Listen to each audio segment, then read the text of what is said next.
നമസ്കാരം,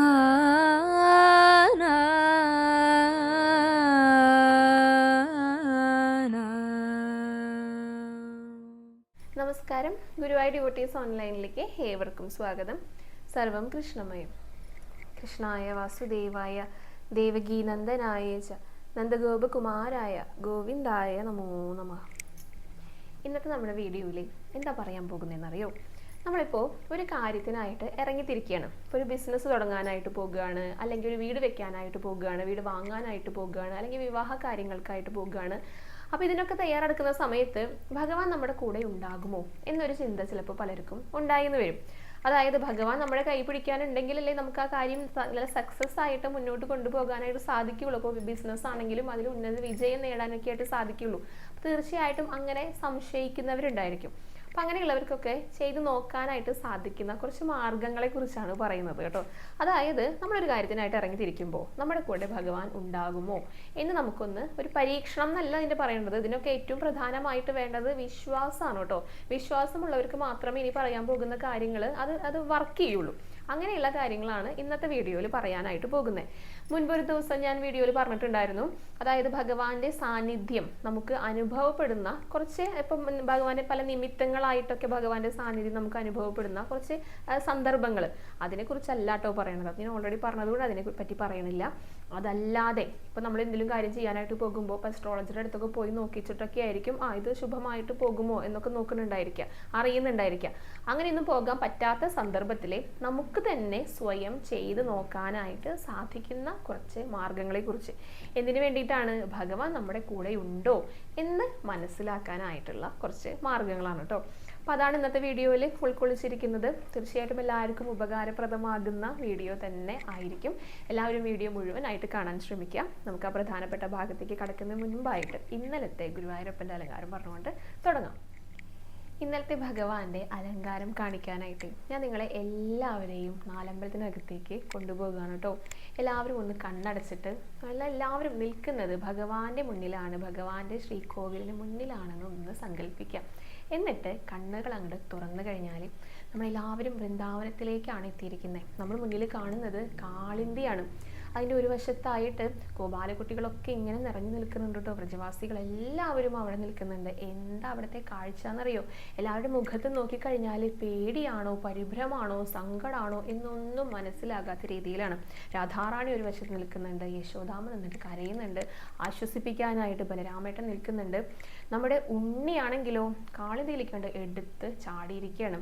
അഹങ്കാരിയായിട്ട് നടക്കുന്ന കാളിയൻ്റെ പുറത്തേക്ക്, കാളിയൻ്റെ ഭരണത്തിന് മുകളിലേക്ക് രണ്ട് കുഞ്ഞിക്കാലുകളും ഇങ്ങനെ അമർത്തി ചവിട്ടിയിട്ടാ ഭഗവാൻ നിൽക്കുന്നത്. ഓടക്കുഴലൊന്നും എവിടെയും മറന്നു വെച്ചിട്ടില്ല കേട്ടോ. ഓലത്തെ കയ്യിൽ പിടിച്ചിട്ടുണ്ട്, ഇടത്തെ കയ്യിൽ. ഇനിയിപ്പോൾ കാളിയൻ അങ്ങനെ ഓടിപ്പോകണ്ടെന്ന് കരുതിയിട്ട് അവാലും മുറുക്കെ പിടിച്ചിട്ടുണ്ട്. എല്ലാവരും കൂടി ഇങ്ങനെ സങ്കടത്തോട് കൂടിയിട്ട് ആകാംക്ഷയോടൊക്കെ കൂടി നിൽക്കുന്ന ആ ഒരു രംഗം, അത്രയൊക്കെ ആകാംക്ഷയും ബുദ്ധിമുട്ടും ഒക്കെ എല്ലാവരും മുഖത്തുണ്ടെങ്കിലും ഭഗവാന്റെ മുഖത്ത് നല്ലൊരു ചിരിയാണ്. കാരണം രാധാറാണിയെ കാണിക്കാൻ വേണ്ടിയിട്ടാണ് ഈ വക കാര്യങ്ങളൊക്കെ ഭഗവാൻ ചെയ്യുന്നത്. താൻ വലിയൊരു ആളാണെന്ന് അങ്ങോട്ട് മനസ്സിലാക്കി കൊടുക്കണമല്ലോ. അപ്പോൾ അങ്ങോട്ട് കുറച്ചും കൂടെ ഒരു എന്താ പറയുക, എല്ലാവരുടെ അടുത്തും ഒരു ഷോ കാണിക്കുക എന്നൊക്കെ പറയില്ലേ, അങ്ങനെയാണ് ഭഗവാൻ നിൽക്കുന്നുണ്ടായിരുന്നത്. അതാണ് ആ ഒരു സന്തോഷം. രാധയാണെങ്കിൽ ഇതൊക്കെ കണ്ടിട്ട് നന്നായി രസിച്ച് നിൽക്കുന്നുണ്ട് കേട്ടോ.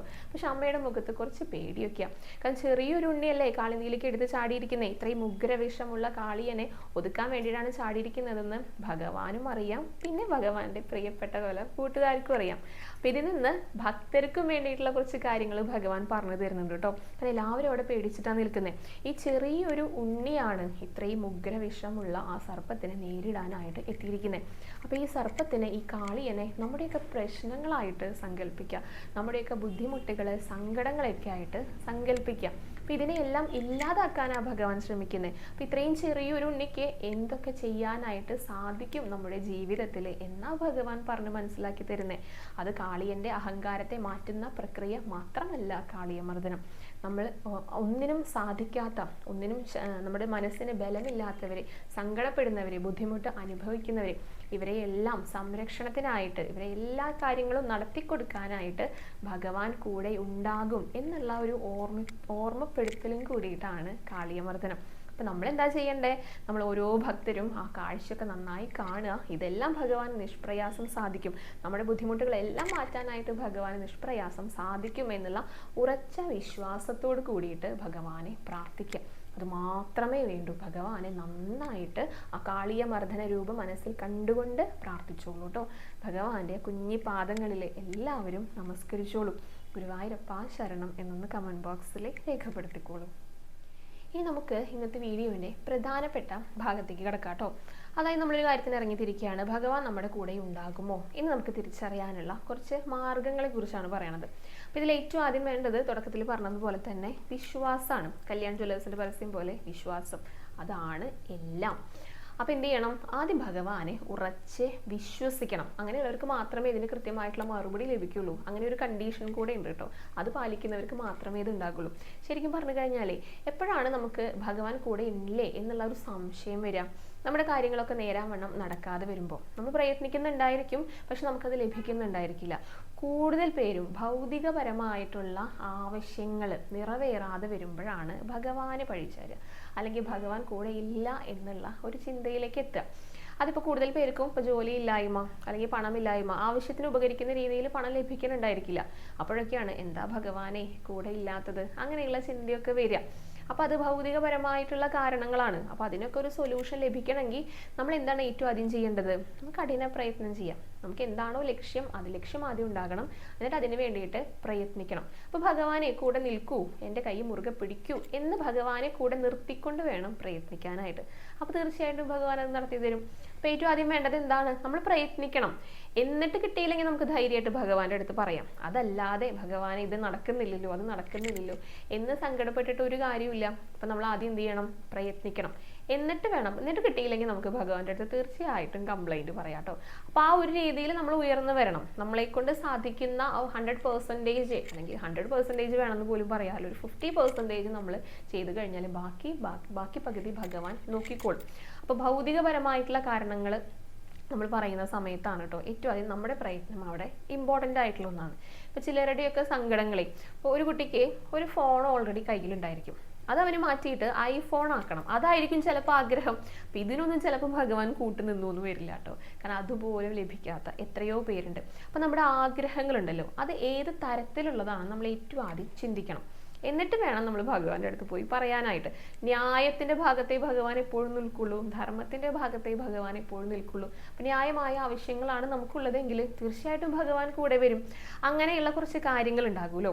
അതിലൊന്നാണ് ഇപ്പോൾ ഈ ബിസിനസ് എന്നൊക്കെ പറയണത്. നമ്മുടെ ജീവിതത്തിന് നമുക്ക് നല്ല വളർച്ച ഉണ്ടാകാനായിട്ട്, നമ്മുടെ ജീവിതത്തിൽ ഉയർച്ച ഉണ്ടാകാനായിട്ട്, ഇപ്പോൾ പണം ലഭിക്കാനൊക്കെ ആയിട്ട് ബിസിനസ്സൊക്കെ ചെയ്യുന്നവരുണ്ടായിരിക്കും. അങ്ങനെ ചെയ്യാനായിട്ട് പുതിയതായിട്ട് സംരംഭങ്ങൾ തുടങ്ങാനായിട്ട് പോകുന്ന സമയത്ത്, അതേപോലെ തന്നെ ഒരു വിവാഹം കഴിക്കാനായിട്ട് പോകുകയാണ്, നല്ലൊരു പെൺകുട്ടീനെ അല്ലെങ്കിൽ നല്ലൊരു വരനെ കണ്ടെത്തിയിട്ടുണ്ട്, ഇത് നല്ല ശുഭകരമായിട്ടുള്ള സന്തോഷകരമായിട്ടുള്ള ദാമ്പത്യമാണോ ഉണ്ടാകുക എന്ന് നമ്മൾ അറിയാനായിട്ട്, അല്ലെങ്കിൽ പിന്നെ പഠനാവശ്യങ്ങൾക്കോ ഏതെങ്കിലും തരത്തിലുള്ള വീട് വാങ്ങിക്കാനോ അങ്ങനെയൊക്കെ ആയിട്ട് പ്ലാൻ ചെയ്യുന്നവർക്ക് ഇത് നടന്നു കഴിഞ്ഞാൽ നല്ല രീതിയിലാകുമോ പോകുക എന്നൊക്കെയുള്ള ഒരു സംശയമൊക്കെ ഉണ്ടായിരിക്കും. ഇപ്പം തുടക്കത്തിൽ പറഞ്ഞ പോലെ തന്നെ എല്ലാ കാര്യങ്ങൾക്കും ഇപ്പോൾ അസ്ട്രോളജറുടെ അടുത്ത് പോകാനായിട്ട് സാധിക്കാത്തവർ അല്ലെങ്കിൽ അത് താല്പര്യമില്ലാത്തവർ, ബുദ്ധിമുട്ടുള്ളവരൊക്കെ ഉണ്ടായിരിക്കും. അങ്ങനെയുള്ളവർക്ക് എന്ത് ചെയ്താലാണ് ഭഗവാൻ കൂടെ ഉണ്ടാകും എന്ന് മനസ്സിലാകാനായിട്ട് സാധിക്കാം. അങ്ങനെയുള്ള കുറച്ച് മാർഗങ്ങളാണ് കേട്ടോ. വളരെ ലളിതമായിട്ടുള്ള മാർഗങ്ങളാണ്, ചിലരൊക്കെ ചെയ്തു നോക്കുന്ന ഒരു കാര്യമാണ്. അതിലേറ്റവും ഒന്നാമത്തേത് തുളസി ഇല വെച്ചിട്ടുള്ള ഒരു രീതിയാണത്. അതായത് നമ്മളൊരു തുളസി ഇല എടുത്തിട്ട് ഭഗവാന്റെ അടുത്ത് പ്രാർത്ഥിക്കുക, ഭഗവാനെ ഞാൻ ഇന്ന കാര്യം ചെയ്യാനായിട്ട് പോകുകയാണ്, നീ എൻ്റെ കൂടെ ഉണ്ടാകില്ലേ എന്ന് ഭഗവാന്റെ അടുത്ത് ചോദിക്കുക. അത് ചോദിക്കാനുള്ള ആ ഒരു ഫ്രീഡം ഉണ്ടല്ലോ, അല്ലെങ്കിൽ ആ ഒരു അടുപ്പം, അത് തീർച്ചയായിട്ടും നമുക്കുണ്ടായിരിക്കണം. അതിനാണ് വിശ്വാസം വേണമെന്ന് തുടക്കത്തിലേ തന്നെ പറഞ്ഞത് കേട്ടോ. പൂർണ്ണമായിട്ടുള്ള വിശ്വാസത്തോട് കൂടിയിട്ടാണ് നമ്മളത് ചെയ്യുന്നതെന്ന് വിചാരിക്കാം. അപ്പോൾ തുളസിയുടെ നല്ല ഡാർക്കായിട്ടുള്ള വശം ഉണ്ടായിരിക്കും, കളർ കുറഞ്ഞ ഭാഗമുണ്ട്, പുറം ഭാഗം ഉണ്ടായിരിക്കും. അത് മനസ്സിൽ വിചാരിച്ചിട്ട് നമ്മൾ ഭഗവാന്റെ അടുത്തേക്ക് ഇടുന്ന സമയത്ത് നമ്മൾ ആദ്യമേ മനസ്സിൽ വിചാരിച്ചിട്ടുണ്ടായിരിക്കും മുകൾ ഭാഗമാണ് വരുന്നെങ്കിൽ ഭഗവാൻ കൂടെ ഉണ്ടായിരിക്കും, അല്ലെങ്കിൽ താഴെയാണ് വരുന്നെങ്കിൽ വേണ്ട, നമുക്ക് ഇതോടെ വെച്ച് അവസാനിപ്പിക്കാം, അതായിരിക്കും നമ്മൾ സങ്കല്പിച്ചിട്ടുണ്ടായിരിക്കാം. അപ്പം അതിനനുസരിച്ച് നമുക്ക് കൃത്യമായിട്ടുള്ള ഉത്തരം അവിടെ ഭഗവാൻ നൽകും. അത് കൃത്യം തന്നെ ആയിരിക്കും കേട്ടോ. അതിനാണ് എപ്പോഴും വിശ്വാസത്തിൽ അടിയുറച്ചിട്ട് വേണം നമ്മൾ ഈ കാര്യങ്ങളൊക്കെ ചെയ്യാനായിട്ട്. അപ്പോൾ തുളസിയില കൊണ്ട് നമുക്ക് ഭഗവാൻ കൂടെ ഉണ്ടാകുമോ എന്ന് വളരെ ലളിതമായിട്ട് നമുക്ക് നോക്കാം. തുളസി ഭഗവാൻ എത്രയും പ്രിയപ്പെട്ടതാണ്, അതുകൊണ്ടാണ് ആ തുളസിയില തന്നെ എടുത്തത് കേട്ടോ. പിന്നെ ഒന്നാണ് കോയിൻ ടോസ് ചെയ്യുന്ന രീതി. ഇത് കേൾക്കുമ്പോൾ പലരും വിചാരിക്കും, അയ്യോ കോയിൻ ടോസ് ചെയ്യുന്ന കാര്യമാണോ ഈ കുട്ടി ഇവിടെ ഇരുന്ന് പറയണത്, ഇതൊക്കെ എല്ലാവരും ചെയ്യുന്ന കാര്യം, ഇതിപ്പോൾ എന്താ ഭഗവാനായിട്ട് ബന്ധം, ഇതൊക്കെയാണോ ഇതിൽ പറയേണ്ടത് എന്നൊക്കെ ചോദിക്കുന്നവരുണ്ടായിരിക്കും കേട്ടോ. പക്ഷെ ഇതെല്ലാം വർക്കാവുന്ന കാര്യങ്ങളാണ്. ഇപ്പോൾ കോയിൻ എന്ന് പറയുമ്പോൾ അത് പൈസയാണ്, കാശാണ്, പണമാണ്, ധനമാണ്, ലക്ഷ്മി ദേവിയാണ്. ലക്ഷ്മി ദേവി ഭഗവാന്റെ ആരാണ്? ഭഗവാന്റെ പ്രിയപ്പെട്ട പത്നിയാണ്. ഭഗവാന്റെ മാറിടത്തിലാണ് ലക്ഷ്മി ദേവിയുടെ സ്ഥാനം. അപ്പോൾ അത് ഉപയോഗിച്ചുകൊണ്ട് നമുക്കപ്പോൾ എന്ത് ചെയ്യാം? ഭഗവാൻ കൂടെ ഉണ്ടാകുമോ എന്നൊന്ന് നോക്കാം. അതിന് വേണ്ടിയിട്ട് ഇതേപോലെ തന്നെ നന്നായിട്ട് പ്രാർത്ഥിക്കുക. ഒരു കോയിൻ ആകുമ്പോൾ അതിന് ഹെഡും ടെയിലും ഉണ്ടാകും. നമ്മളൊരു കാര്യം മനസ്സിൽ വിചാരിക്കാം. എന്നിട്ട് ടോസ് ചെയ്ത് കഴിഞ്ഞിട്ട് ഹെഡാണ് വീണതെങ്കിൽ ഭഗവാൻ കൂടെ ഉണ്ട്, നമുക്ക് മുന്നോട്ട് പോകാം. ടെയിലാണ് വീണതെങ്കിൽ അയ്യോ വേണ്ട, ഇത് ഇവിടെ വെച്ച് അവസാനിപ്പിക്കാം. ഇതൊക്കെ ഞാനും ചെയ്ത് നോക്കാറുണ്ട് കേട്ടോ. അതാണ് അത്രയും കോൺഫിഡൻ്റ് ആയിട്ട് പറയണത്. കിറു കൃത്യമായിട്ട് നമുക്ക് അതിന് മറുപടി ഭഗവാന്റെ അടുത്ത് നിന്ന് ലഭിക്കാം. അത്രയും കൃത്യമായിട്ട് നമുക്ക് ലഭിക്കണമെങ്കിൽ ഭഗവാൻ അവിടെ ഇടപെടുന്നുണ്ടെന്നല്ലേ നമ്മൾ മനസ്സിലാക്കേണ്ടത്. അപ്പം എന്ത് വേണം? വിശ്വാസം വേണം. അപ്പോൾ ഇത് രണ്ടാണ് ഏറ്റവും ലളിതമായിട്ട് നമുക്ക് തന്നെ നമ്മുടെ വീട്ടിലാണെങ്കിലും എവിടെ വെച്ചിട്ടാണെങ്കിലും നമുക്ക് ചെയ്ത് നോക്കാൻ പറ്റുന്ന രണ്ട് കാര്യങ്ങൾ. ഇതിപ്പോൾ കുഞ്ഞു കുഞ്ഞു കാര്യങ്ങൾക്ക് ചെയ്യുന്നവരുണ്ടായിരിക്കും കേട്ടോ. അതായത് എന്ത് കാര്യവും ഭഗവാന്റെ അടുത്ത് ചോദിച്ച് ചെയ്യുന്നവരുണ്ടായിരിക്കും. അങ്ങനെയുള്ളവർക്കൊക്കെ സ്ഥിരമായിട്ട് ഉപയോഗിക്കുന്ന കുറച്ച് കാര്യങ്ങളാണ് ഇത് രണ്ട്. പിന്നെ ഒന്ന് ഞാൻ മുൻപ് പറഞ്ഞിട്ടുണ്ട് കേട്ടോ, രാമായണമൊക്കെ പകുത്ത് നോക്കുക, നാരായണീയം പകുത്ത് നോക്കുന്നവരുണ്ട്. ഇതിന് രണ്ടിനെ കുറിച്ചും വിശദമായിട്ട് മുൻപ് പറഞ്ഞതുകൊണ്ട് ഞാൻ കൂടുതലായിട്ട് പറയുന്നില്ല. അങ്ങനെ നോക്കുന്നവരുണ്ട്. പ്രത്യേകിച്ച് രാമായണമൊക്കെ ആണെങ്കിൽ അത്രയും സീരിയസ് ആയിട്ടുള്ള ഘട്ടങ്ങൾ വരുമല്ലോ. അങ്ങനെയൊക്കെയാണ് കൂടുതലും. പണ്ടുള്ളവരൊക്കെ അങ്ങനെയാണ് ചെയ്തിരുന്നത്. എല്ലാ കാര്യങ്ങൾക്കും പകുത്ത് നോക്കുന്നവരും ഉണ്ട് കേട്ടോ. പിന്നെ ഒന്നാണ് പൂപ്രശ്നം എന്ന് പറയുന്നത്. പൂപ്രശ്നം വെച്ച് നോക്കുക. ഇപ്പോൾ ക്ഷേത്രത്തിലൊക്കെ പോയി കഴിഞ്ഞാൽ അവിടെ ഉണ്ടായിരിക്കും കേട്ടോ. അപ്പോൾ ഷീട്ടാക്കിയിട്ട് ചെയ്യുന്ന കാര്യങ്ങളൊന്നും ആയിരിക്കില്ല. അതെന്താണെന്ന് വെച്ച് കഴിഞ്ഞാൽ ഇപ്പോൾ ഇതേപോലെ തന്നെ ആഗ്രഹങ്ങളാണ്. നമുക്ക് ആ കാര്യം ചെയ്യണമെങ്കിൽ അത് ഭഗവാന്റെ സമ്മതമുണ്ടോ, ഭഗവാൻ അതിനെ അനുവദിക്കുന്നുണ്ടോ, ഭഗവാൻ സന്തോഷത്തിലാണോ, നമ്മുടെ കൂടെ ഉണ്ടാകുമോ എന്നൊക്കെ നമുക്ക് അറിയാനായിട്ട് ചെയ്യാൻ സാധിക്കുന്ന ഒരു മാർഗ്ഗമാണ് ഈ പൂപ്രശ്നം വെച്ച് നോക്കുക എന്നുള്ളത്. ഇതെങ്ങനെയാണെന്ന് വെച്ച് കഴിഞ്ഞാൽ ഒരു വാഴയുടെ ഇലയിൽ രണ്ട് നിറത്തിലുള്ള പൂക്കൾ, ഇപ്പോൾ ചുവന്ന പൂവും വെള്ളപ്പൂവും, തെച്ചിയും നന്ദ്യാർവട്ടും. ഇപ്പോൾ ഗുരുവായൂർ ക്ഷേത്രത്തിലാണെങ്കിലും മേൽശാന്തംപുരം എടുത്ത് അല്ലെങ്കിൽ അവിടെ കഴകക്കാരുണ്ടായിരിക്കുമല്ലോ, അവരെ പറയുകയാണെങ്കിൽ നമുക്കിങ്ങനെ കാര്യമുണ്ടെന്ന് പറഞ്ഞ് ഏൽപ്പിക്കുകയാണെങ്കിൽ ഇതേപോലെ വാഴയിലയിൽ രണ്ട് നിറത്തിലുള്ള പൂക്കളും കെട്ടിവെക്കും. അത് മേൽശാന്തി അല്ലാട്ടോ ചെയ്യുക, അത് കഴകക്കാരാണ് ചെയ്യുക. ഇപ്പോൾ നമ്മുടെ തൊട്ടടുത്തുള്ള കുഞ്ഞു ക്ഷേത്രങ്ങളിലാണെങ്കിലും അവിടെയും ചെയ്യാൻ സാധിക്കും. അവിടെ അത് കെട്ടിക്കൊടുക്കാനൊക്കെ ആളുണ്ടായിരിക്കണം. കാരണം അത് മേൽശാന്തിക്ക് അറിയാൻ പാടില്ല ഇതിൽ ഏത് തരത്തിലുള്ള പൂക്കളാണ് വെച്ചിരിക്കുന്നത് എന്നുള്ളത്. നന്നായി കെട്ടിയിട്ട് ഭഗവാന്റെ പീഠത്തിൽ കൊണ്ടുപോയി വെക്കും. ഭഗവാനെ നന്നായിട്ട് പ്രാർത്ഥിക്കും. വേണ്ട പുഷ്പാഞ്ജലികളോ എന്തെങ്കിലുമൊക്കെ ചെയ്തതിന് ശേഷം അതിൽ ഒരെണ്ണം അദ്ദേഹം എടുത്തു കൊണ്ടുവരും. എന്നിട്ട് ഈ ആരുടെയാണോ പ്രാർത്ഥന അവരുടെ മുന്നിൽ വെച്ച് തുറക്കുന്ന സമയത്ത് വെളുത്ത പൂക്കളാണ് വരുന്നതെങ്കിൽ ആ കാര്യം ശുഭകരം ആയിരിക്കും. അത് ഭഗവാന്റെ അനുവാദമുണ്ട് അത് ചെയ്യാനായിട്ട്. അല്ലെങ്കിൽ ചുവപ്പാണ് വരുന്നതെങ്കിൽ അത് അവിടെ തന്നെ ഉപേക്ഷിച്ചോളൂ, അത് മുന്നോട്ട് കൊണ്ടുപോകണ്ട എന്നാണ് അതിൻ്റെ ഉത്തരമായിട്ട് പറയുക, അല്ലെങ്കിൽ മറുപടിയായിട്ട് നമുക്ക് ഭഗവാന്റെ അടുത്ത് നിന്ന് ലഭിക്കുക. അപ്പോൾ അത് വിശ്വസിച്ചിട്ട് അങ്ങനെ ചെയ്യുന്ന നിരവധി പേരുണ്ട് കേട്ടോ. അപ്പോൾ ഇതെല്ലാം വർക്ക് ചെയ്യുന്നത് എവിടെയാണ്? ഭഗവാനിലുള്ള വിശ്വാസത്തിലാണ്. കാരണം നമ്മുടെ എല്ലാം അല്ലെങ്കിൽ അത് ചെയ്യുന്ന ആ പ്രവൃത്തികളെല്ലാം ചെയ്യുന്നവരിലൂടെ ഭഗവാന്റെ കൈകളും അവിടെ പ്രവർത്തിക്കുന്നുണ്ട്.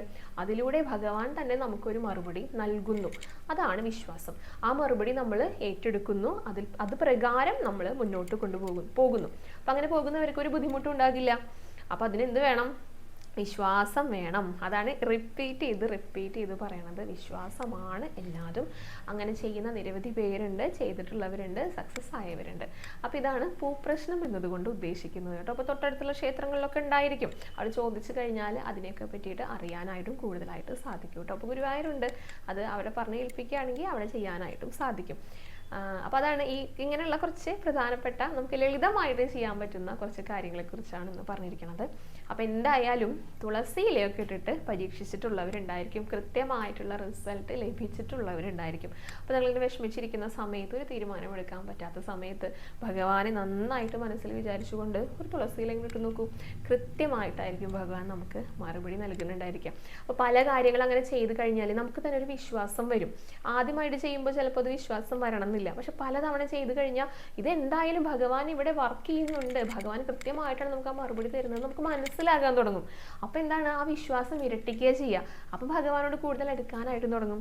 അപ്പോൾ അങ്ങനെയുള്ള ഒരു മാർഗം കൂടിയാണ് കേട്ടോ, ഭഗവാനിലേക്ക് കൂടുതൽ അടുക്കാനുള്ള ഒരു മാർഗം കൂടിയാണ്. അപ്പോൾ ഇങ്ങനെ ചെയ്യുമ്പോൾ ഭഗവാന്റെ അനുവാദം ചോദിക്കുകയാണ്. അപ്പോൾ ഇടയ്ക്കിടയ്ക്ക് നമ്മൾ ഭഗവാന്റെ അനുവാദം ചോദിക്കുമ്പോൾ ഇതെല്ലാം പറഞ്ഞു തരുന്ന ഒരു ഗാർഡിയൻ ആയിട്ടും കൂടെ ഭഗവാൻ നമ്മുടെ കൂടെ ഉണ്ടാകും. അതാണ് വിശ്വാസം. പിന്നെ പറയാനുള്ള വളരെ പ്രധാനപ്പെട്ട ഒരുപാട് സന്തോഷമുള്ള ഒരു കാര്യം എന്ന് പറഞ്ഞു കഴിഞ്ഞാൽ, നമ്മൾ നാരായണീയം എഴുതാനായിട്ട് തുടങ്ങിയിരുന്നല്ലോ. അത് എഴുതിയിട്ട് 3 മാസം മുൻപ് തുടങ്ങിയിട്ടുള്ള കാര്യമാണ്. ഇന്നേക്ക് 100ാമത്തെ ദശകം എഴുതി പൂർത്തിയാക്കിയിരിക്കുകയാണ് കേട്ടോ. ഒരുപാട് സന്തോഷമുള്ള ഒരു കാര്യമാണ്. എത്ര പേരാണെന്നറിയോ നമ്മുടെ ഭക്തർ, നമ്മുടെ സബ്സ്ക്രൈബേഴ്സ് ഈ നാരായണീയം പകർത്തി എഴുതുന്നത്? എത്ര പേരാണ് അത് എഴുതി പൂർത്തിയായിരിക്കുന്നതെന്നറിയോ? നിരവധി പേര് വിളിച്ചുകൊണ്ടിരിക്കുകയാണ് കേട്ടോ. അപ്പോൾ ഒരുപാട് സന്തോഷമുള്ള ഒരു കാര്യമാണ് നിങ്ങളുടെ അടുത്ത് പങ്കുവെക്കുക എന്നുള്ളതും.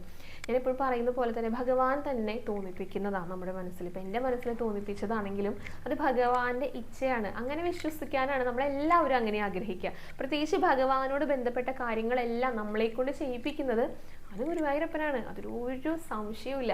നമ്മുടെ ഗുരുവായൂരപ്പൻ എങ്ങനെയാണെന്നറിയോ?